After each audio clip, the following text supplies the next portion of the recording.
This is the Kpopcast, and this is a K-pop Hot Issue.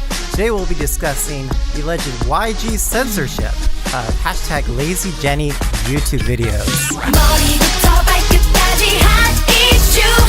내 모든 것 하나하나 hot issue. 누가 take control. 난 항상 hot it issue. Is it even our place to ask whether Jennie is lazy or not? Is the fan reaction overrated? Yes. And did YG censor the video? What control should a music label have anyway over these kinds of fan uploads? So as you've heard, we've got Stephanie Parker, who is a co-host here on the Kpopcast, and also, I must call out, does policy at YouTube. I sure do.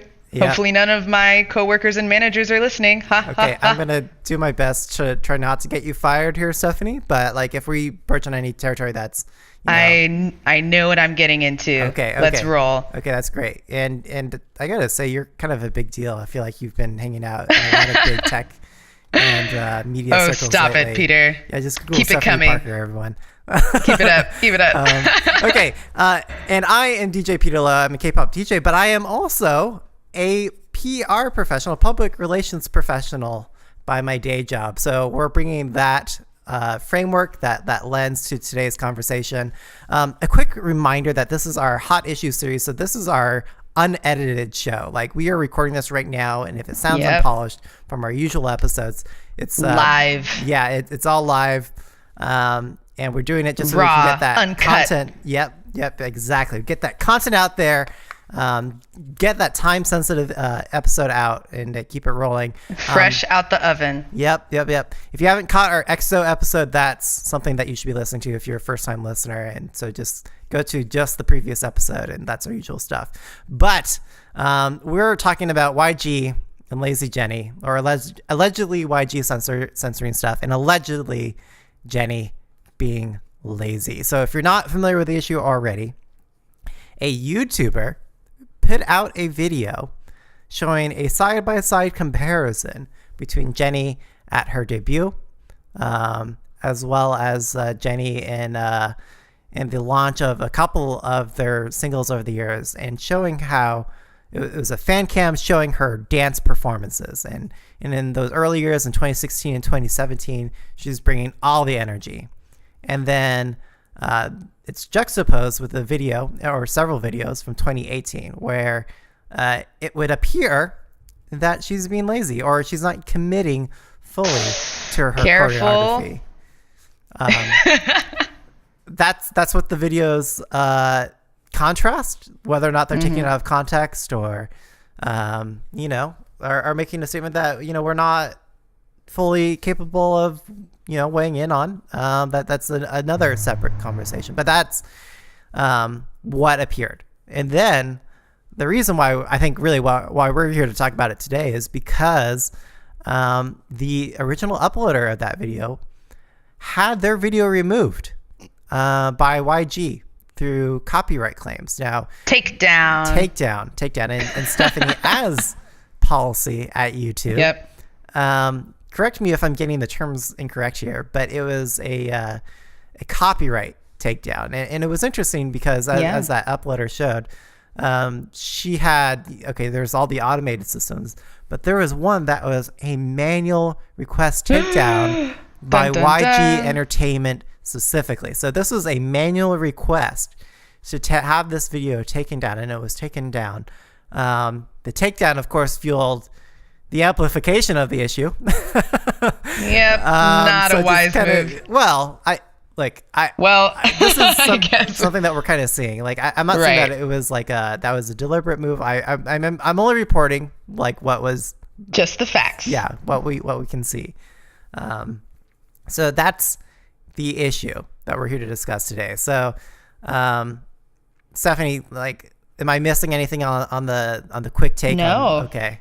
No, okay. Great job. Okay. This issue has been all over the K-pop netizen interwebs, and people are all hot and bothered about it. Just looking over Twitter, for example, we have different viewpoints with one fan tweeting at us saying that this should be an indictment of how fractured and how toxic Blackpink has become, especially in regards to Blinks on Discord, literally brigading our K-pop and reporting the video on censorship in mass. So for those of you who are not deep in this world, I might have just said a bunch of gibberish that doesn't make sense. But the basic gist is that folks watching from the outside or from the K-pop fandom just see that there's so much fighting going on over this issue, that Blackpink's fans are, some of them maybe behaving in an aggressive manner online and going into other online forums and spaces where they don't normally hang out to defend their girl, defend Jennie's honor. And so this issue has ballooned past just that one fan upload and people talking about whether Jennie's lazy or not. It's grown into this larger existential question about Blackpink and how they're doing, and do we like them, and all this stuff. So it's really an intense situation. I mean, like it's like a couple things. Like, it's like, okay, there's a video, and whether or not that video was right to be blown up, and then there was the reaction, the label's reaction to the video, and then it's everyone else's reaction to both those things, and then it's the fans of Blackpink's reaction to those reactions, and all of the above. So it's like kind of gone in a number of different directions. So that last and for me, who I came in kind of late. Or I came in kind of late because I've been busy at work and doing all kinds of stuff. Oh my God. I said, I want to Crusader against like Salesforce and like Google Lockout. I've seen you on the news, Stephanie. It's, involved in a few things. And so when I wanted to catch up about Lazy Jennie and see what this is all about, Jennie's my bias.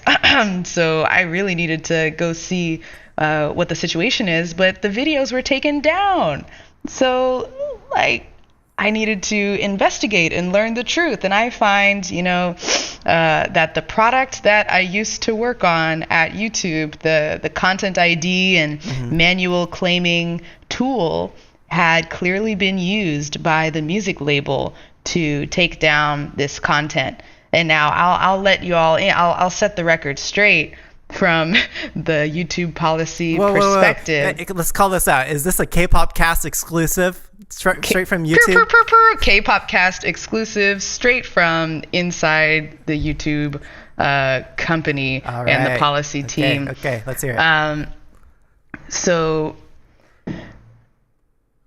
in terms of copyright, there's something called fair use, which we might have discussed at some point on the show before. But the idea is that if you are a creator that takes material from a music label or from a movie, you just take a clip here and there, and then you take that clip and transform it into your own work. You transform it to make it say your own message, or you're remixing it, then it becomes yours legally. Interesting. Okay. So I'm no legal expert, but the YouTube product and the system does allow for the uploader to file a dispute of the claim and say, no, actually, I think I'm within my fair use rights. Now, if we're going to be realistic, who's going to dominate in a legal proceeding? It's probably the multi-billion-dollar the one with legal music resources label. And money. Yeah. But we also, from the YouTube side, we do kind of audit and monitor the use of those tools on a regular basis to make sure that the big copyright holders are not misusing the manual claiming tool. It's not something where we monitor each and every manual claim or copyright takedown that goes through the system, but periodically, especially in a situation like this, we're probably going to hear about it. We're probably going to investigate, oh gosh, was that actually, were they using the tools within their rights or overusing them for something that's not really their copyright. Mm-hmm. So stay tuned for what happens there. We might see some videos come back up. Yeah. Well, I feel like I mean, look, the internet remembers. Like, although it was taken down, like immediately after it was taken down, like animated GIFs or GIFs. Oh, if you yeah. subscribe to that. It's out of control. Yeah.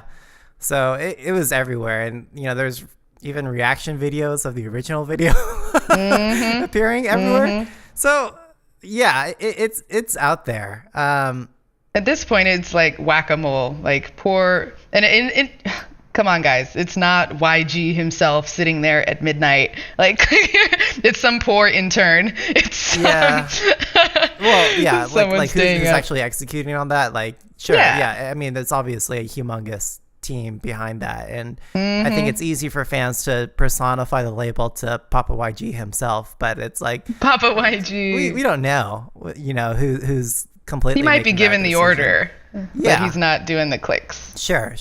And it's possible maybe it came from someone else even. Although I don't know. I really don't know. We that's the thing. We're not in the position. We really to say. don't. And that's the other big challenge that we're kind of facing, and admittedly why it's blowing up. It's like if YG was my client, I would be telling them, dudes, you're letting like your antagonist write the narrative for you. Like why aren't you stepping in to say like what the story actually is, or at least the story from your perspective? Right. Because I mean, there's a point where it's like, okay, you're a big enough corporation or you're a big enough like public entity that you can't comment on every story. You can't always comment on every rumor and bit of speculation. But I would say that this story has reached the threshold where they absolutely have to comment on it. And the fact that they haven't put out a public statement on it several days later, and that's my baby crying in the background, for those of you wondering. The fact that YG hasn't put a statement on it yet is only going to worsen their position. And you don't really need to be a PR professional to see the fallout of that. But I totally agree. The fact that like it's no comment and silence is an indictment. Basically, it's saying, yep, we're guilty. We're hiding something. And also we're super butthurt about this whole situation. Yeah. And that just fuels the anti-fans and whoever else is dipped into this situation. Yeah, totally. So we got to call this out, Stephanie. Let's give some credit to our community here. So that first tweet that you read, that was from Chaparral _21. He's 21 Blackjack. Hey. What's up? He also sent another tweet on that same issue saying, I feel for Jennie and whatever may be afflicting her that is causing this. And I feel for the other Blackpink members as they are probably fuming behind the scenes. My sympathies for everyone else, however, are non-existent. Okay. Well, that was the view of this tweeter. But yeah, what do you think of that, Stephanie? I totally agree. I mean, my first instinct was when I saw the video and saw the commentary, it's like just how mean-spirited of these fans or anti-fans. How much Jennie and the other idols have gone through in training. She's been training since she was a baby, basically. And she doesn't get a break. She doesn't get a chance to be tired sometimes or lose motivation sometimes or, just have a hard few days. And like, I didn't see that many clips included in the video. This was not a longitudinal study of with comprehensive, like, get out of here. Yeah. This was a few clips of like 3 seconds each. And I just think she had a bad day or she's feeling sick or something. Like, who cares? Yeah, mental issue or whatever it may be. Yeah, and mental health. I go back to people have had to go through painful legal proceedings to leave their label. Exactly. I hate to say, like, Jonghyun from SHINee. Yeah. Come on. Mental health issues if we can learn rampant, nothing, right? Like in let's the industry. Take note of that. Yeah, totally. That was my first thought. Yeah. I mean, as you alluded to, Stephanie, like, she's been in the system for a long ass time, like 6 years as a trainee. She had an impressive number of performances. Her debut performances, as in that original video shows, she was capable and like delivered on it. And like she had a lot of great performances. Can't she be allowed to have some not great performances? We've all had those days. And even me, like as a, former like, competitive ballroom dancer, like yes, you're always watching videos of yourself to try to get better, but there are definitely times where like, yeah, man, I was exhausted. I wasn't feeling it. I was sick, or there's something else going on in my life that was clouding this. So. Yeah. Who knows? And this is all the more reason why YG's got to put out a statement, Exactly. If there's one lesson that I think we can learn from another label, and that's or another group, and that's EXID. I mean, they had one of their members leave for mental health for a whole year. Let the girl recover. Maybe Jennie needs that. We know that Jennie was also going through getting ready for her solo song. And, maybe there was that whole process of, preparing for that, working for that. And that's exhausting. I mean, I can only imagine the pressure. Exactly. We already know the intense struggle and scrutiny any K-pop idol goes through. So I imagine that's compounded. And even like, you don't think that Jennie, doesn't give a shit. I'm sure someone is shouting at her right now, like there's someone being like, why didn't you perform like that? Or like, look at what you've done. And she's already, I'm certain someone internally is shouting at her, whether or not she deserves it. So, I mean, this is all perspective to keep in mind. Again, we don't know. We don't know what Jennie's situation is. We don't know what's going on with the group. We don't know what's going on with the label. So this is all the more reason why we got to get more clarity from the professionals involved. Exactly. Yeah. I really hope we move in the direction of more transparency in the K-pop side, and also in, companies in general. But doesn't sound like that's what we're going to get in this case, unless the pressure keeps mounting, Yeah. So I want to call out another tweet from the community. This is from Black Jesus 7. I love it. Yeah, I think he or she was, we quoted him or her on another previous hot topic. But he or she tweeted, Korea is a different environment than the US and Europe, where many YouTube videos come from. Criticizing harshly is looked at as slander. So I'm sure it can be somewhat shocking and hurtful to see these types of videos. YG is also very sensitive to anything he views as a threat. Yeah. So, I mean, a lot of people in this discussion, they've also brought up YG's previous history. It is possible that YG is calling these shots again, as we noted, but we don't know. And maybe, for Koreans and for these Korean enterprises, anything critical, they do indeed see as slander and they've got to take it down. Maybe let's return to like some of our core questions here. Like, yes or no? Is it our place to ask whether Jennie is lazy? No, right? Like, agreed, Not Stephanie? really. Like, yeah, agree. Like, it's just so mean. Yeah. Come on. Okay. So Give the girl a break. Yeah. In turn, is the fan reaction overrated? Yes. 100%. Yeah. Get over it. I hope this blows over soon. And what would really help it is if YG would just release a statement and be done. Okay. I think we've, and just to close on our last question here, like, it would seem, right, Stephanie, from your YouTuber, or not YouTube, like YouTube corporate perspective, that they did indeed pull the video, correct? Once again, I'm not a lawyer, but a copyright holder should not be able to take down a video just because it hurts their feelings. The music label does not own fan cam footage of concerts. That's not their material. So if we're looking at audio visual copyright claims there, then they're in hot water. That's all I'm going to say. Oh boy. Yeah. Wow. Well, hey, when that develops, Stephanie, I want to hear more from you on this Yes, story. happy to follow up. Okay, I think we've exhausted this hot topic, but if y'all, our listeners, have some thoughts, be sure to tweet at us at the K-Popcast, and we're happy to explore this issue further, maybe explore what control a label should have over censoring the content that is out on YouTube and elsewhere. Any final thoughts, Stephanie, before we close this out? Oh, hashtag free Jennie. Hashtag I'm gonna have free t-shirts Jennie. made. Yep. Okay. All right. You heard it here on the K-Popcast. We'll catch you again on the next hot issue or in next regular episode. We've got more exciting hot regular episodes. We've got our end of the year episode coming out at the end of the year, so stay tuned for that all. And thank you for your time, Stephanie. Can't wait.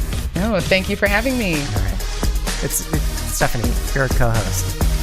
I just haven't been on in a while. Okay, all right, I'm a co-host. All right. Okay, Bye, cool. everyone.